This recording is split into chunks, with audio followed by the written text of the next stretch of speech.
Là, depuis un bon bout de temps, le centre CRESPOD, le centre de renforcement de capacité et d'études sur la santé, la population et le développement, effectue des recherches sur les questions de population et puis maintenant ce centre exploite les résultats de ces recherches pour pouvoir les communiquer avec vous. Et nous allons les communiquer avec vous à travers cette émission. Et l'émission, nous l'avons dénommée Le monde des inconscients. Et vous allez le découvrir tout au long de cette émission. Pourquoi est-ce que nous avons préféré un titre comme celui-là? Il est un peu provocateur, mais vous allez comprendre le pourquoi. Il est non seulement provocateur, mais il est également interpellateur. Nous voulons souligner surtout sur ce dernier aspect d'interpellation, parce que nous allons mettre l'accent sur des aspects qui ne marchent pas dans notre société, dans notre pays. Une manière d'appeler à la conscience, d'appeler le peuple à la conscience, d'appeler les dirigeants à la prise de conscience, afin que nous puissions vivre dans un monde meilleur. Pourquoi est-ce que c'est interpellateur? Pourquoi est-ce que nous avons préféré sciemment que ça soit comme cela? Je vais prendre un bout de notre hymne national, debout congolais. Et dans cet hymne national, nous disons que nous allons bâtir un pays plus beau qu'avant. Et c'est il y a 60 ans, depuis qu'on chante notre hymne national, et on prononce ces paroles. Mais lorsque vous regardez ces paroles, vous les analysez, vous les confrontez avec notre mode de vie, notre manière de faire les choses, il y a un grand fossé entre les deux. Nous bâtirons un pays plus beau qu'avant.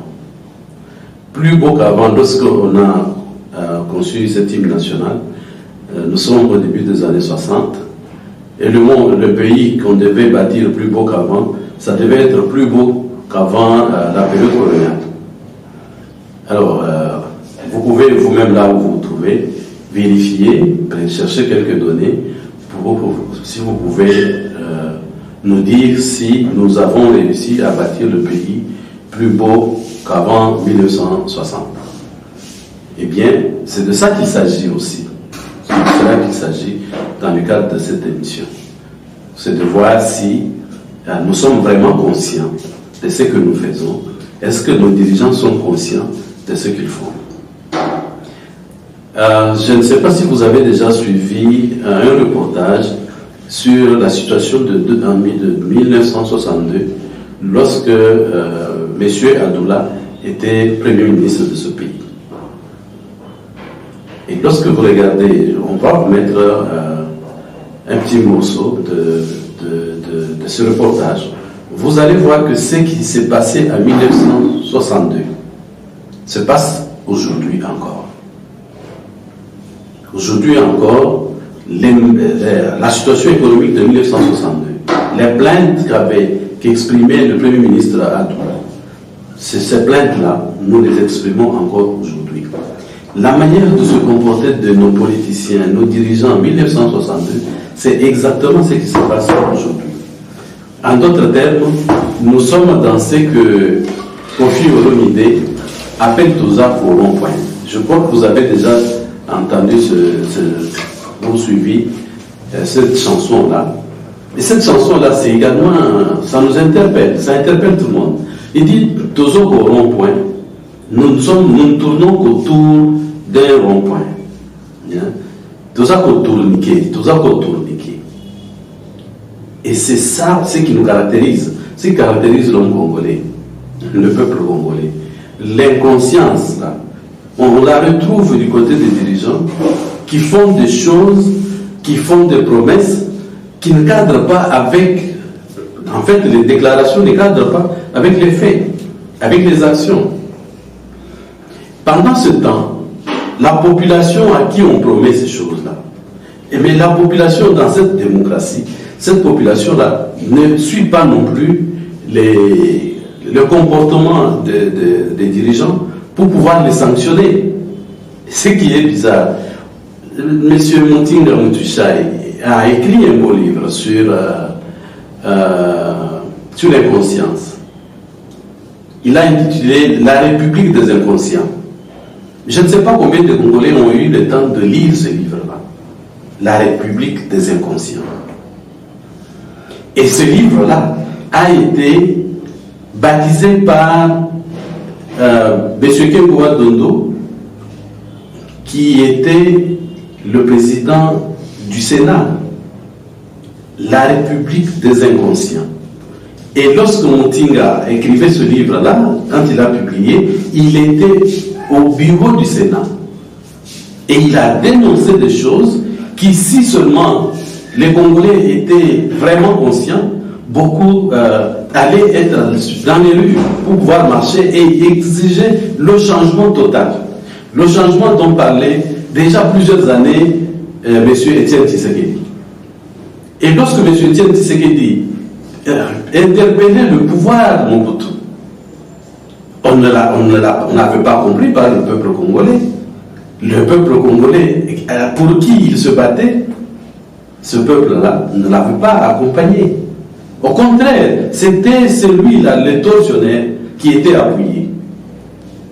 Et dans le monde des inconscients, nous avons également vu que lorsque Mosé Laurent Désiré Kabila est arrivé, ceux qui combattaient Étienne Tshisekedi, qui lui combattaient pour l'amélioration du bien-être du peuple congolais, ces mêmes messieurs qui étaient avec Mobutu se sont retrouvés avec Mosé Laurent Désiré Kabila et encore plus tard avec Joseph Kabila. Et ils ont continué à appuyer la même dictature. Et pendant qu'ils appuyaient la même dictature, dans le texte, il faut lire tous les discours qui étaient prononcés par Kabila à ce moment-là et comparer ces discours-là avec ce qui était fait sur le terrain. Je prends un exemple tout récent. Comment pouvez-vous comprendre que Mobutu, qui crée l'inspection générale des finances pour pouvoir superviser l'inspection dans les entreprises publiques, dans les services publics, afin que la gestion soit saine. Quelques individus prennent le pouvoir et mettent ce service-là hors d'état de fonctionnement. Et nous avons été là, et la population n'a pas marché, personne n'en a fait écho, et pendant ce temps-là, les gens étaient en train de se servir au détriment de cette population-là. Je donne un autre exemple.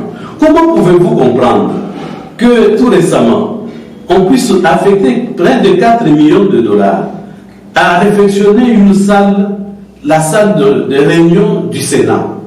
Pendant ce temps-là, il n'y a pas d'école, il n'y a pas de banc dans les universités. Allez à l'université de Kinshasa, par exemple. Vous avez des auditoires qui avaient été construits pour une cinquantaine ou 100 étudiants, mais qui accueillent aujourd'hui 400-500 étudiants.